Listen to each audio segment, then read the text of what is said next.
person operating that. For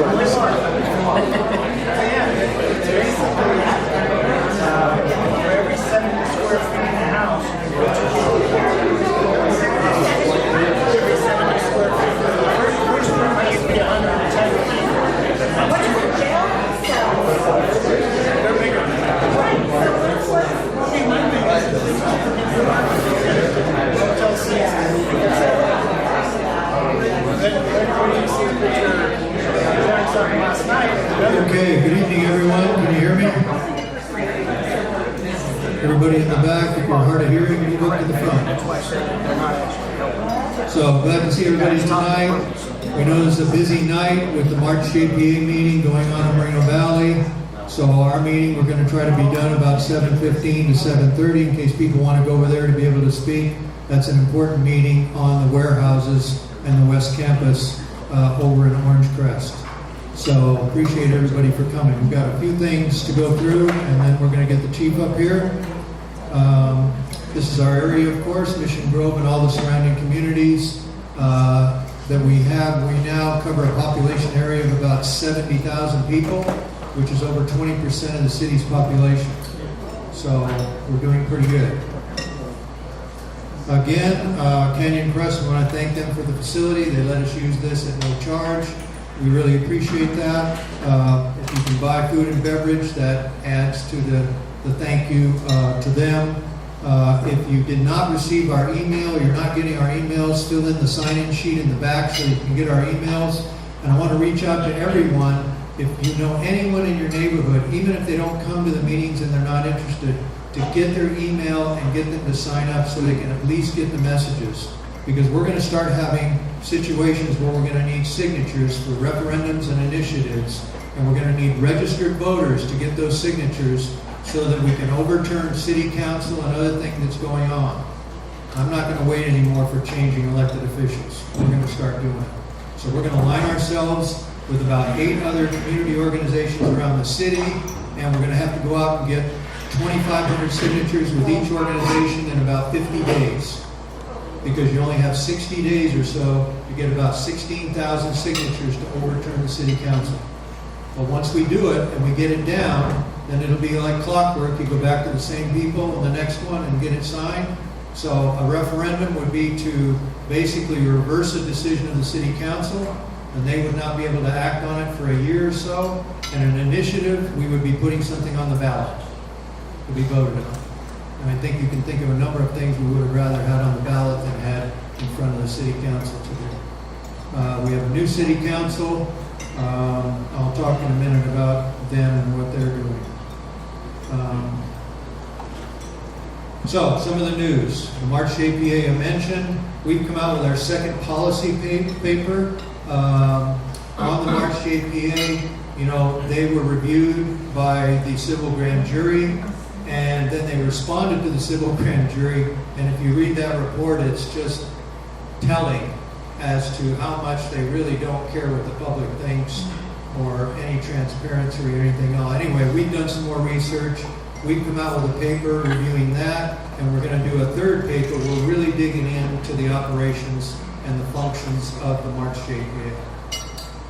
We've researched into a lot of the stuff back to 1996 when they started. We found some of their policies. Basically, they must have copied and cut and pasted from somebody else because they were obsolete when they put them into place. A lot of things did not apply. So we're still working on the ballots and the voting piece with the ROV. Brian has been sending out to the postmaster, the new postmaster, and to Congressman Takano's office to try to still get help on finding out how the post office handles our ballots. They still refuse to tell us, refuse to give us a tour, refuse to give us any kind of documentation on how they process the ballots. And we're trying to basically follow that chain of custody that needs to happen. So the bottom line is you can't trust the post office with your ballot. If they don't get it to the register of voters within 7 days after election day, your ballot doesn't count. So if it gets lost on the floor, it gets kicked around, or whenever you mailed it, doesn't matter. They don't get it over to them in that amount of time, you don't get counted. So we're still working on that. The Kmart Apartments, the EIR is due on June 24th. I think we sent out an email to everyone with the EIR attached. If you've got any comments or anything you find in there that's contradictory or that you want an answer to, make sure you get it over to us this week, because we're going to start assembling that data because we have to turn in a report. And the more things we can question on that and issues that we want addressed, then the more they have to address it. They have to come back and address it. So we want to continue with that. We did send in the report, our response in May to the Wood Street apartment project that's being proposed, the one up at Wood and Van Buren. So we're watching that one. The RPU Underground Electric Lines petition, I think a lot of you signed that. We need more people to sign it. Try to get anyone you can to go online and sign that petition. It's still not a dead deal, even though some of our new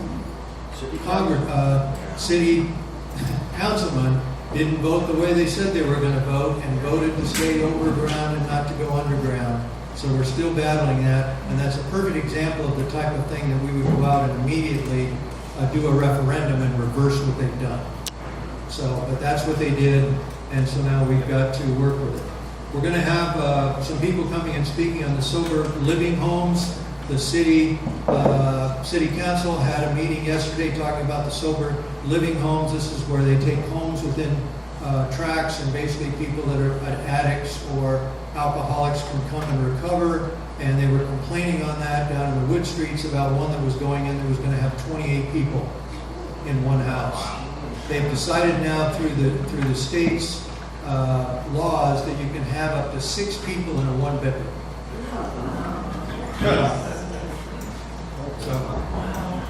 Anyway, so we're working on that. They've got a ton of laws on that. There's a number of cities that have tried to sue and change it their own way, and they've been sued by the state, and a lot of them have lost. So that is a difficult program, but we're addressing that. The good news is we're now incorporated. I think we mentioned that last time. We're on our way to nonprofit, thanks to our treasurer. Then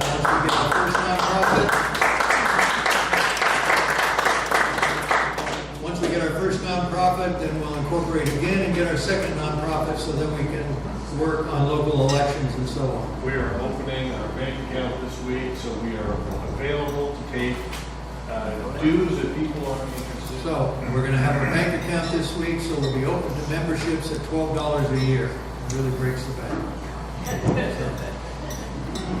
So another apartment one that came up yesterday, and I'm only mentioning this because these people showed up. They had signed a petition with 200 people, and about 25 people came to the city council meeting complaining about this apartment complex, which is located over near Tyler Mall and the freeway and Magnolia, a piece of vacant land right across from those 8 homes you can see.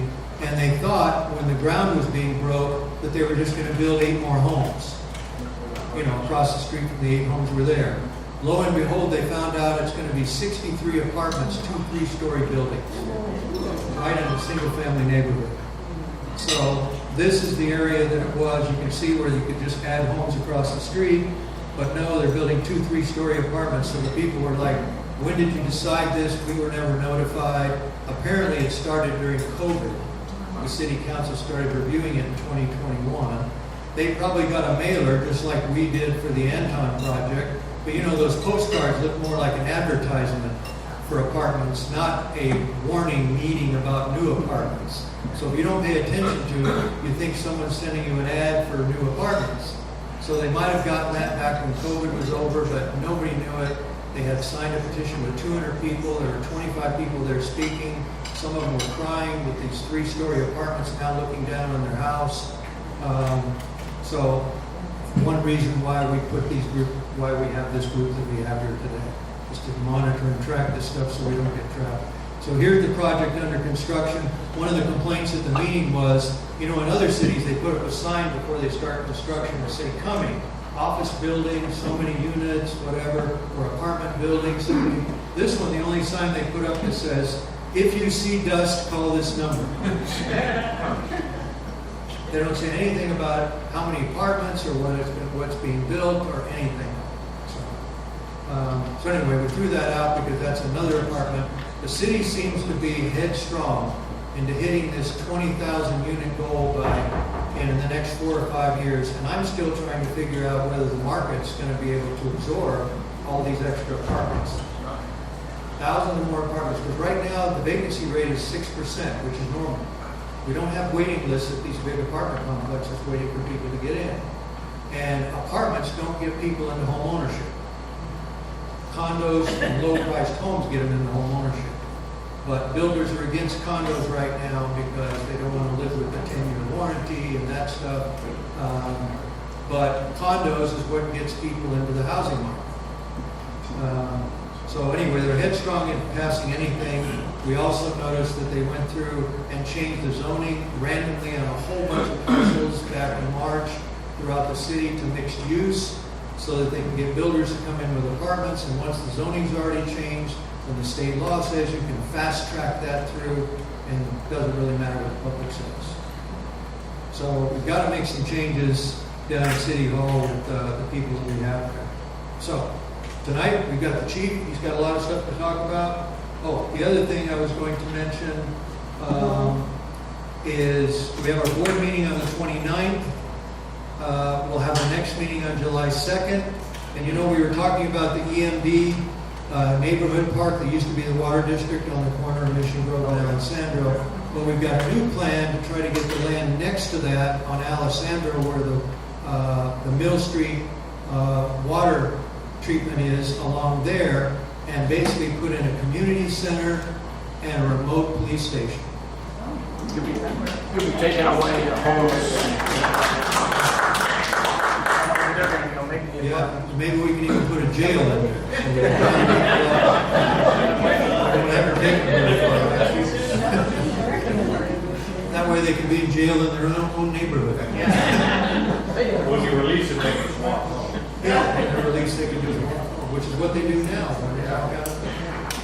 So, the ballot initiative, we signed as a group the ballot initiative for the Homeless, Drug, and Addiction and Theft Reduction Act. It's going to be on the ballot, and there's new pending legislation. The chief is going to talk about it, where they're trying to create a poison pill to basically ruin that whole thing.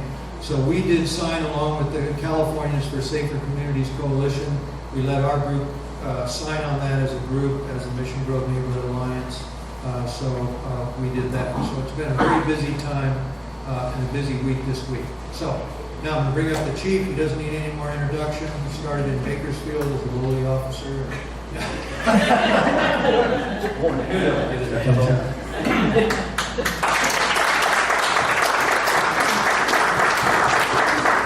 Thank you, Luis. Good evening, everybody. Thanks for having me back. I always love talking to this group. First of all, every good police officer brings backup with him, so I have some friends I want to introduce. In the far back, you see one of our deputy chiefs, Bruce Blumdahl. Bruce, would you wave to him?